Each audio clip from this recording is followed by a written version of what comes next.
The 147 Fighter Wing and the 111 Fighter Squadron of today can trace their lineage to the second oldest flying squadron in the United States military.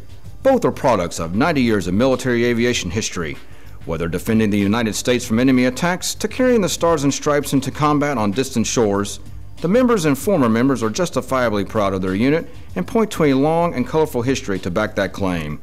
From Jennies to Jets, this is their story. The 111th Fighter Squadron began as the 111th Aero Squadron in August 1917 at Kelly Field in San Antonio, Texas. The unit was on special duty at Kelly and known as the Post Headquarters Squadron.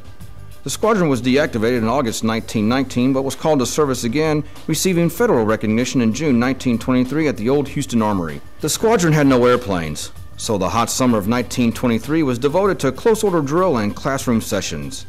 In September, the 111th became airborne, flying the Curtiss JN-6 Jenny. In September 1927, the Jenny was retired and the squadron flew an odd assortment of observation and trainer aircraft. By 1938, the squadron was flying the Douglas O-43As and North American O-47s. As clouds of war formed over Europe, the unit was called into federal service in November 1940 and trained with the 36th Division at Brownwood Airfield, Texas. When Japan attacked Pearl Harbor, the 111th was sent to conduct airborne patrols along the Mexican border. The border patrol deployment was short-lived, and in February 1942, the squadron left Texas for Augusta, Georgia, becoming part of the 68th Observation Group, where they trained in preparation for deployment to the European Theater of Operations. In 1942, ground echelon elements and pilots of the 111th made their way to Algeria via England to provide fighter reconnaissance support to Operation Torch. Their new P-39 Airacobras had been shipped ahead by sea and had to be assembled and tested before flying from England to Algeria. In June of 1943, the newly redesignated 111 Tactical Reconnaissance Squadron, now flying variants of the P-51 Mustang, became the eyes of General George Patton's 7th Army. During 23 months of continuous combat flying, the 111 Tactical Reconnaissance Squadron flew 3,840 reconnaissance missions. The 111 destroyed 44 enemy aircraft and damaged 29 others.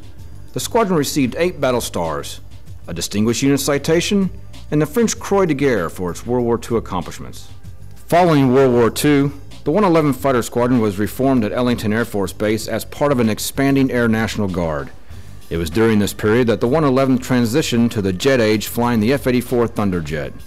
In June 1950, the 111th was assigned to an Air National Guard fighter bomber group destined to fight in Korea. Designated the 111 Fighter Bomber Squadron and attached to the 136th Fighter Bomber Group, the 111th initially operated from Itazuki Air Base, Japan. Later that summer, the 111th joined the rest of the 136th Fighter Bomber Group at Daegu, Korea. The squadron flew over 6,000 escort, interdiction, and close air support sorties against the enemy, and 111th Fighter Bomber Squadron pilots shot down 2 MiG-15 fighter jets. In August 1960, the unit became one of the first to transition to the F-102A Delta Dagger, an all-weather fighter interceptor, and began a 24-hour alert guarding and defending the southern approaches to the United States. By January 1970, the group was starting a new mission, training all Air National Guard F-102 pilots, to include the 111th's very own current President of the United States, George W. Bush. In May 1971, the unit received F-101 Voodoo fighter interceptors and became the training center for all Air National Guard interceptors. In August 1974, after 14 years of service, the unit's F-102s retired, but the unit maintained a full fleet of F-101s. The squadron next converted to F-4 Phantoms in 1982 and flew that aircraft until September 1989, when the 111 converted to the F-16A Fighting Falcon, the so-called electric jet, and later transitioned to the F-16C Fighting Falcon beginning in September 1996. After the conversion, the 111 changed missions from strictly air-to-air to a general-purpose role, employing precision-guided munitions and providing close air support. In October 2000, elements of the 111 Fighter Squadron and the 147 Fighter Wing deployed to Prince Sultan Air Base in Saudi Arabia for Operation Southern Watch, enforcing the UN-sanctioned no-fly zone in Iraq.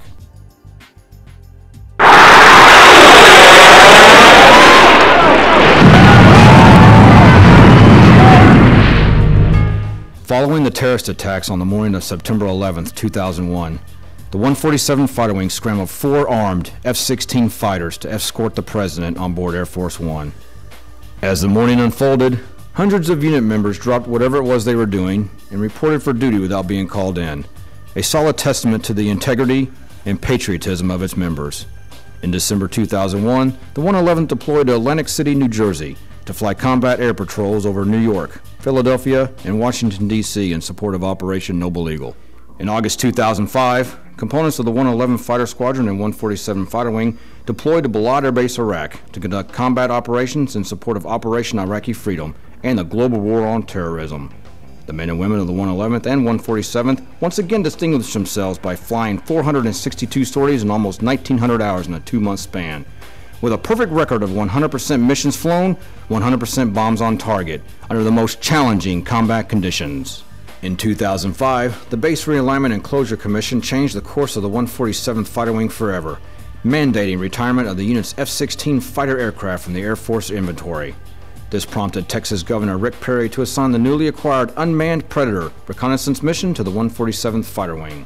In April 2007, the 147 Fighter Wing once again deployed to Balad Air Base, Iraq, where the men and women of the unit continued their distinguished combat tradition, just as they did in 2005, with a perfect 100% missions flown and 100% bombs on target. As a new era dawns on the 111 Fighter Squadron and the 147 Fighter Wing, its members can look upon the past to help guide them in the future.